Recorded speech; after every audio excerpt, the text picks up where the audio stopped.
Nichukue fursa hii kwa niaba ya Mheshimiwa Mkuu wa Mkoa wa Dar es Salaam ndugu Albert Chalamila kuwaalika wadau waweze kushiriki moja kwa moja kwenye tamasha hili ambalo kimsingi linakwenda kuendeleza umoja na mshikamano. Jambo hili ni maandalizi ya IST Festival ambayo itafanyika tarehe 7 mwezi wa pili na venue itakuwa ni Coco Beach. Lakini kwa nini IST Festival? Ni kwa sababu tunaamini kwanza ni aina ya usafiri ambao unatumika na wadau wengi ndani ya mkoa wa Dar es Salaam, lakini ni aina ya usafiri ambao kimsingi ni wa gharama nafuu, na kundi kubwa ambalo linatumia usafiri huu ni kundi la vijana, lakini pia wafanyabiashara wanatumia sana usafiri huu kwenye masuala ya usafiri na usafirishaji, kwa mfano Uber. Sasa maandalizi ya jambo hili yamelenga kukutanisha kundi kubwa hili ambalo linatumia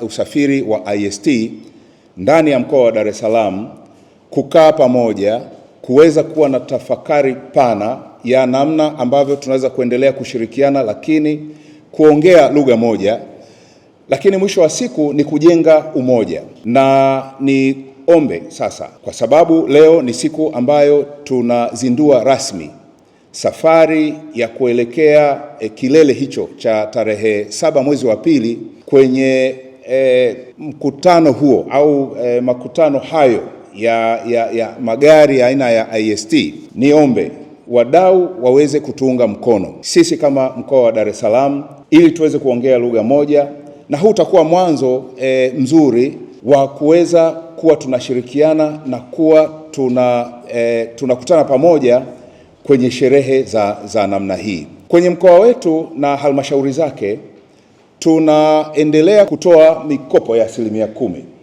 na moja ya eneo ambalo tunalisisitiza sana ni kuwakwamua vijana kwa maana ya 4%. Sasa kwenye eneo hili naweza nikatoa wito sasa kwa vijana kuendelea kuchangamkia fursa ambazo ziko kwenye halmashauri zetu, vijana wakaweza kuwezeshwa, na biashara ambayo inafanya vizuri ni biashara ya usafirishaji pia. Kama tunaweza kukopesha bodaboda, kama tunaweza kukopesha bajaji, lakini kumbe hata wanaotamani kukopa IST kwa kutumia mfumo wa 4% walete maandiko waweze kukopeshwa, na mwisho wa siku tuwe na kundi kubwa ambalo linaweza kuzalisha, lakini tuwe na umoja kupitia IST.